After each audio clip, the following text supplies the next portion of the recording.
and welcome back to Story Stash. I'm your host, Duncan, and these are some of my stories I've written. Today I'm reading from my book, Star Guardian, and this is Chapter 7. So let's get started. Chapter 7. The Baglogi. Sometime later I awoke. I didn't know how long I had been asleep. Kaluna remained sleeping with her head against my shoulder. Over the time we spent in the escape pod, I had grown quite comfortable with her proximity. She was the first female I'd ever been physically close with. I'd have remained there, enjoying the contact a while longer, if I didn't need to visit the washroom. I gently eased her off of me so I could get up and use the washroom. She was still sleeping when I returned. The very comfortable proximity with Kaluna tempted me to return to my sleep, but I was getting hungry. After eating rations in the escape pod, the small galley promised decent food. Of course, you have to be careful that any food you consume isn't toxic to you. I waved my arm with my embedded ID chip over the display on the food dispenser, and it came to life. It asked me to select a language, and in the choices offered, there included both Tian and Ori. I noticed the list included language that looked like the one from Earth that my mother had tried and failed to teach me. I selected Tian. I almost picked Ori, but Tian was familiar, and I was hungry. It then offered me various familiar and more palatable Tian foods from back home. I picked something I often ate in the mornings, together with a beverage. Soon I sat at a table with a reasonable likeness of the food and drink I chose. For a brief while I reminisced about my time back on Tian Prime. Mother cooked little beyond my early years, and so I grew up with Tian cuisine. In the back of my head, I was already thinking about our new host, examining my surroundings. I noticed the size of the furniture fit our needs. It suggested whoever was on this vessel was about our size. Similar size race, compatible food and atmosphere. They knew Tian and Ori languages. The food dispenser was compatible with my embedded ID chip. It must be a spacefaring race that had contact with Tian and the Ori Confederation. Our situation was getting better the more I thought about it. Then, Kaluna finally awoke, and she followed the same path I had on waking. She got various Ori food and drink and pulled up a chair beside me. We sat together at the table, eating quietly, proximity restored, and wondering about what was going to happen next. I shared with Kaluna my thoughts about our new hosts. After enjoying a significant amount of breakfast together, we remained at the table. With no windows and little else to occupy me, I began getting frustrated. Kaluna was too. Finally, Kaluna said out loud, "Hello, can anyone hear us?" The voice from before replied in Ori, "I've informed the captain that you're awake, and she will join you soon." Well, at least they heard us. Perhaps they'd also been watching us. Kaluna and I sat in what we hoped was a non-threatening pose at the table and waited. Soon a door opened, and in walked what appeared to be a human female. She looks young for a captain. She wore a coverall uniform with no distinguishable rank insignia. Without delay, she greeted us both in Ori and took a seat facing us. "Welcome aboard. My name is Jem. I am captain of this Baglogi ship. We were in the area when we picked up your distress signal," said Jem. "We're extremely glad you found us. We thought we were done for. My name is Kaluna, and this is Brian," said Kaluna.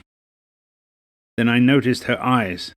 There was something familiar, and then I remembered something about a dream cycles ago, back during my childhood. I was so drawn to her eyes I didn't realize I was staring, and I hadn't been listening. Kaluna gave me a nudge that brought me back to the present. I discovered that she also appeared distracted.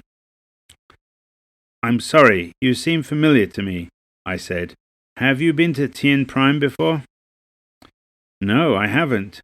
"And you're from there? But you're obviously not Tien, though." "Our scanners reported you might be Baglogi," said Jem. "Short version, I'm human. It's a species from a planet called Earth, although I've never been there. Tien's abducted my mother and brought her to Tien Prime.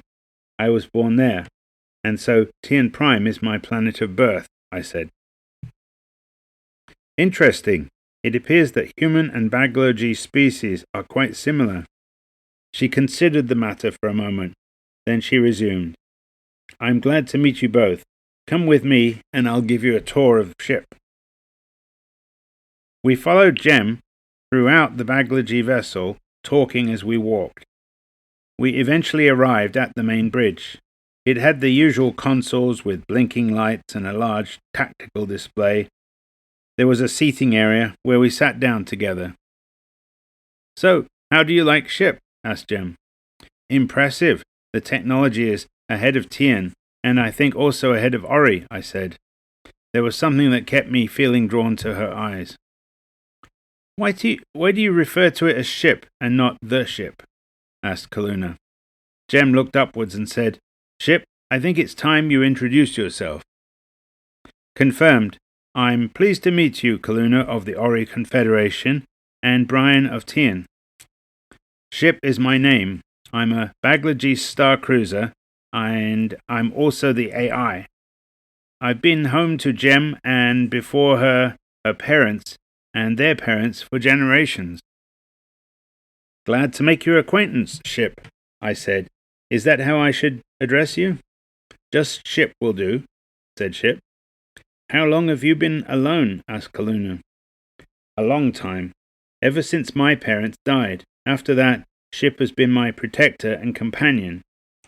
You're the first beings I've seen since my parents died. Ship was cautious about exposing me to any risk. But when we picked up your escape pod, I somehow knew you were safe and that we had to rescue you," said Jem. "I followed instructions from your parents. The priority in my protocols has been the survival of the Baglogi species, and you in particular. Last reported contact with another Baglogi vessel was long ago. It's possible that Jem may be the last of her species," said Ship. Can I ask, what was the priority before then?" I asked. "My ancestors, for as long as recorded history, were peacekeepers," she said. "Once there were many Baglogi ships traveling the galaxy. We've not contacted another Baglogi vessel in ages. I don't know what has happened to the others. Ship may be the last Baglogi vessel out there. Anyway, I'm unsure what to do. Ship has been hiding out in deep space, the middle of nowhere, and then you two come along." Jen gave me a funny look. "So tell me your story. How did you end up being here?" I looked at Kaluna, who nodded. So I started. "We were crew on the Apollunar, an Ori freighter. We got attacked by pirates, and in the confusion, we escaped just as our ship got destroyed. Our escape pod was drifting along for many days before you found us. I'm really glad you did. If you hadn't come along soon, that escape pod would have become our tomb." Kaluna jumped in. "I'd be dead if not for Brian. He found me during the attack and pulled me into an escape pod." She looked at me with a big smile. "I'm glad that fate has sent you to me. I could use the company," said Jem. "You know, dealing with pirates falls within the mandate of the Baglogi peacekeeping mission. If you would consider joining forces with us, we'd have more suitable numbers. We could go investigate those pirates." "We owe you our lives. If you will accept my help, you got it," I said. "Since our last experience with the pirates didn't end well, I would encourage caution. A lot of our former crew died from that attack. I lost good friends aboard the Apollunar, If we can stop the pirates from doing it to others, I'm for it, said Kaluna. Ship, I believe I am ready, said Jem. Lights on a display blinked. Acknowledged. Changed from survival to peacekeeping mode. Brian could almost sense a cheerful tone in its voice. One more thing. To confirm we're all on the same page, I'd like to swear you both in as crew, at least for the duration of this mission. It upgrades your status from guest, with additional rights and responsibilities, of course. You can choose to resign as crew after we've dealt with the pirates. If you're willing to accept my leadership as captain and commit to the mission, please say so for the record. We both agreed and swore our oaths. Ship, please log the time and upgrade the status of Kaluna of the Ori Confederation and Brian of Tien to that of crew. Assign them crew quarters and whatever else is due them. Acknowledged. Welcome to the crew, Kaluna of the Ori Confederation and Brian of Tien. You will find your crew quarters on level 6. Your names are on the doors of your respective quarters, said Ship. Jem stood, a smile on her face. I believe this is a first that a Baglogi vessel had a mixed crew. I sense this is the start of something new, she said. I was unsure how to proceed until you came along, so our meeting is auspicious for all of us. Ship suggested it was time to get some rest. Tomorrow there would be much to do. We all agreed and left to find our new quarters. That concludes Chapter 7. And next episode we have Chapter 8, The First Mission. So, hope to see you then. Until then, goodbye.